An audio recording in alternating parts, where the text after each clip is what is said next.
get started, I'd just like us all to take a brief moment to really think about how fucking amazing I look.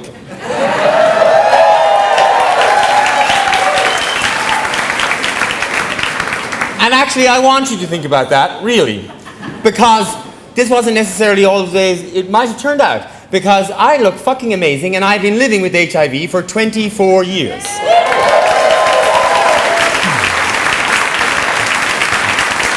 So not to bring the party down or anything, but I would like to briefly remind us of how far we've come. Because, in 1995, when my doctor sort of pointed out that I was riddled with HIV, I remember exactly everything about his office. I remember where he was sitting in relation to me. I remember his pen up against his notebook. I remember the chart on his wall. I remember the picture of his daughter and a picture of a motorbike on his desk. And he still rides a motorbike. Because it was the most astounding moment that I'd had in my, 20-something years of life then. And when I left his office, I was fucking furious. And I was fucking furious because I knew that in 1995 it was a death sentence.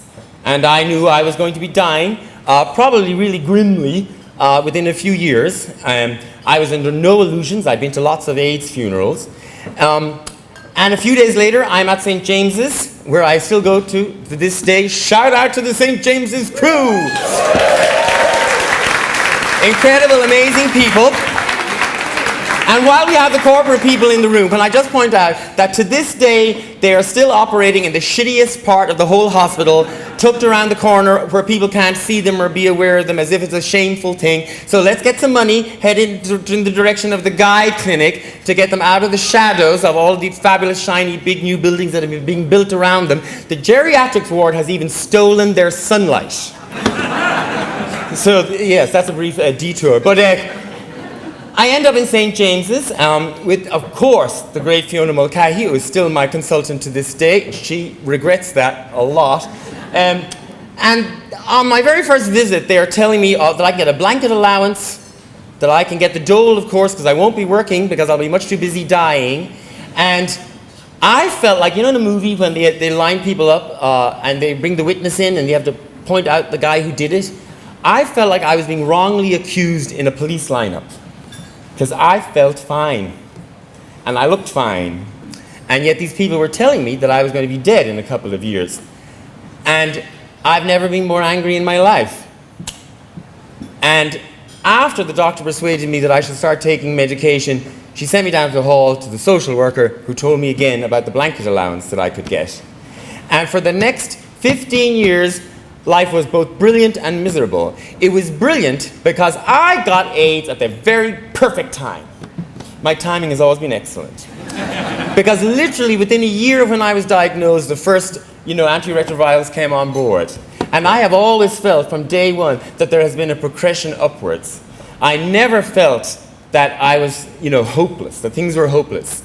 And I have a lot of that is to do with the incredible staff in St. James's, who even in the worst of times, the most awfulest times, the times when patients would be there every week and then they wouldn't be there ever again, they never lost their sense of humor and their compassion and their dignity, and they have treated everybody, whether a flaming homosexual or a really annoying drug addict who can't remember to take his medications, they have treated us all with incredible respect for the last 25 years. And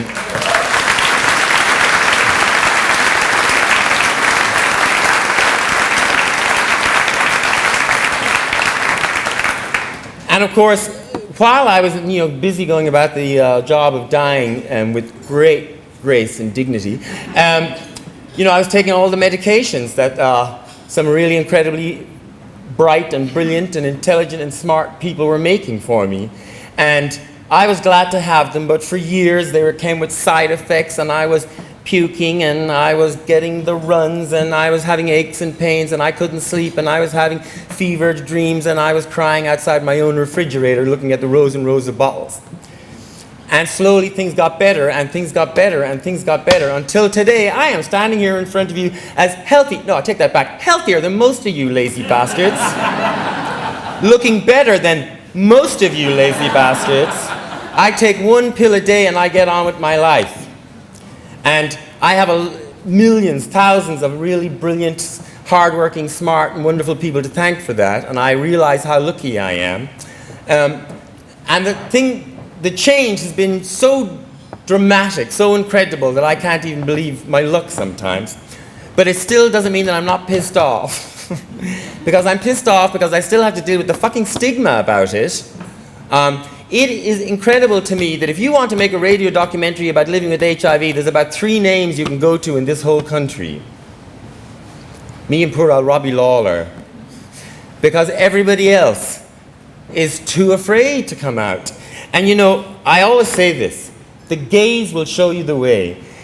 Over the past 40 years, Ireland has changed dramatically in how it treats and thinks about its gay citizens. And the reason of that isn't magic. It's because of the hard work and brilliant work of a lot of really brilliant LGBTI people. And the one thing that they did that changed everything was come out.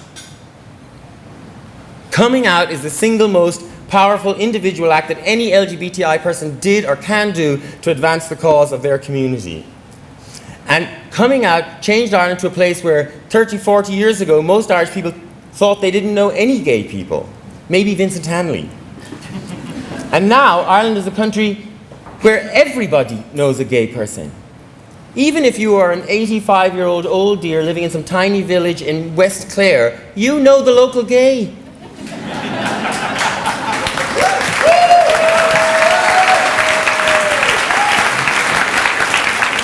And he has been wonderful doing your hair for the last 25 years. And it is very easy to hold prejudices against people that you don't know, or people that you think you don't know. So 40 years ago, if someone told that woman that gays ate babies, she could believe that.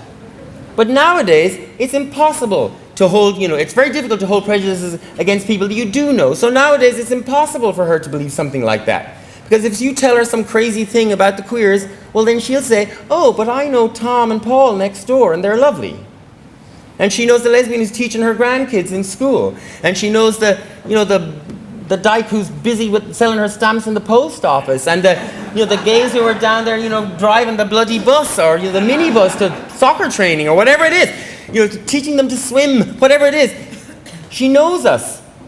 And that's what changed everything. And the problem with HIV is at the moment, most Irish people think HIV is not in their lives.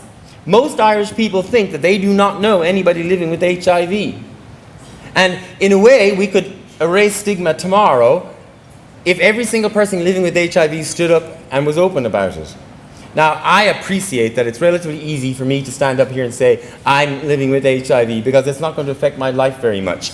And I know that that is very different to ask somebody who is on a football team in Ballahadreen, to somebody who's working in a meat factory in Roscommon. I know that is a big ask.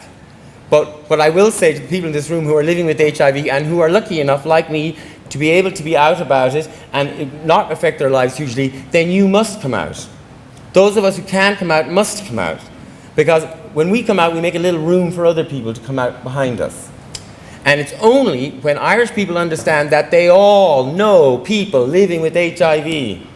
People that they sit beside at work, people that they sit beside on the bus, people that they eat with, people that they love, people that are in their family, people that are in their friends' networks. It's only when we reach that point that stigma will cease to be an issue. Stigma is a result of fear and ignorance. And so until they know us, stigma is going to be an issue. So I just want to say to you that erasing stigma, working on stigma is important, because stigma stops people getting tested. It stops people who get tested from getting results. It stops people who do get the results from getting treated. It messes people up.